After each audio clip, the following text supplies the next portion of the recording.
All India films and fraternity association द्वारा कारगिल विजय दिवस पर 27 जुलाई को खत्री धर्मशाला लाल बंगले में शहीदों की श्रद्धांजलि अर्पित की गई।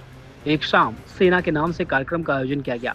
अध्यक्ष भानु प्रकाश शुक्ला ने कहा कि उन्होंने बताया कि कारगिल युद्ध के समय वह खुद जैसलमेर में सेवा दे रहे थे। उन्होंने कहा कि इस युद्ध को बहुत करीब से देखा है। रिटायर्ड होने के बाद से वह 8 साल से हर वर्ष ये कार्यक्रम करके श्रद्धांजलि अर्पित करते हैं। भानु प्रकाश ने इस बात पर दुख जताया कि सैनिक जब शहीद होता है तो कुछ समय तक सभी लोग सैनिकों को याद करते हैं और बाद में भूल जाते हैं। शहीदों की श्रद्धांजलि कार्यक्रम में ना ही निवासी और ना ही जनप्रतिनिधि किसी का कोई सहयोग मिलता है। संस्था के उपाध्यक्ष ने कहा कि इस कार्यक्रम में परिजनों एवं वीर नारियों की स्मृति चिन्ह देकर और शॉल देकर सम्मानित किया जाता है। संस्था के संरक्षक सुरेश सचान ने कहा कि जहां तक संभव होगा यह कार्यक्रम की गरिमा को प्रतिदिन ऊंचाइयों तक लेकर हम जाएंगे।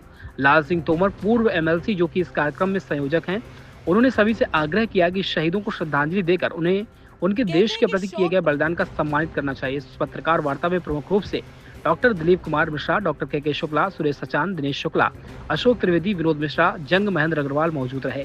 कार्यक्रम में गगन शुक्ला, सुरेश बॉक्सर, अजय दीपक शिरोमणि ने गाने के माध्यम से शहीदों को याद किया और इस उपलक्ष्य में बाल कलाकार ने नृत्य कर अपनी प्रतिभा दिखाई। आज कारगिल विजय दिवस पूरे धूमधाम से पूरे देश में मनाया जा रहा है।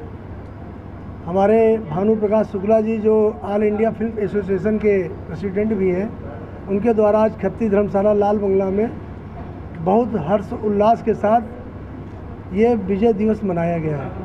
आज यहाँ पर हमारे बीच में जो भूतपूर्व सैनिक हैं जिन्होंने देश के लिए अपने जीवन को बलिदान देने का काम किया है, उनको याद करने का काम किया है और जो भूतपूर्व सैनिक यहाँ पर हमारे हैं उनको सम्मानित करने का काम किया है।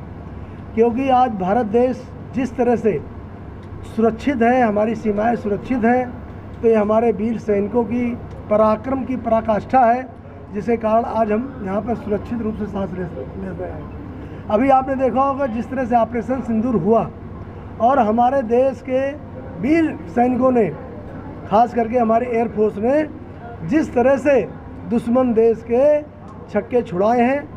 सिर्फ 25 मिनट का एक अभियान चलाया, पूरे देश पाकिस्तान के अंदर हाहाकार मच गया और पाकिस्तान चुपचाप शांत होकर बैठ गया और चीन और अमेरिका के सामने जाकर चिल्लाया।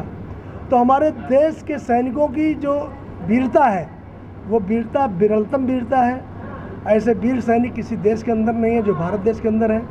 क्योंकि कारगिल जैसी चोटी पर जिस तरह से हमारे वीर सैनिकों ने अपने जान गंवाकर और अपने प्राणों को न्यौछावर देकर जिस तरह से विजय हासिल करी थी, वो आज भी हम लोगों के दिलों में ताज़ा है और हम ऐसे वीर सैनिकों को, ऐसे वीर सिपाहियों को आज के दिन में याद करते हैं, उनको सच्ची श्रद्धांजलि देते हैं और अपने जो हमारे मित्र जिन्होंने आज उनको याद करने का काम किया है, उनको भी हम ये शुभकामनाएं देते हैं कि हर वर्ष इसी तरह हम अपने वीर सिपाहियों के प्रति अपनी श्रद्धा और निष्ठा व्यक्त करके आने वाले समय में एक आदर्श स्थापित करें, जिससे हमारे देश के आने वाले नौजवान बड़ी वीरता के साथ और बड़े अपनत्व के साथ अपने देश को संभालने के लिए, अपने देश की सीमाओं को संभालने के लिए आगे आ सकें।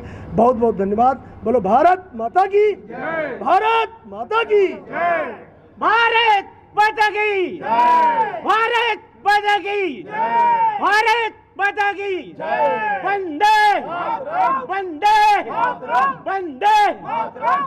सर, आज आप लोग को सम्मान किया गया है। आप लोग जो एयरफोर्स से रिटायर्ड हैं, आज इस प्रोग्राम में आपको सम्मानित किया गया, कैसा लगा और आप किस तरह से आपने जो अपनी पूरी सेवाएं दी है देश को, जो उससे आपको क्या लग रहा है आज? लग रहा ये है, एक बात मैंने कहने अपने वीर जवानों से, संभल के रहने भारत में छुपे हुए गद्दारों से, क्योंकि यहाँ पे खाते हमारे हैं, गाते किसी की हैं। इसलिए आपका सबका यही उद्देश्य होना चाहिए कि अपने पड़ोसी को जानो, अपने मित्र को जानो और गद्दारों से दूर रहो और उनको पहचानो और उनको जो है उनका नाम जो है रोशन किया जाए, ताकि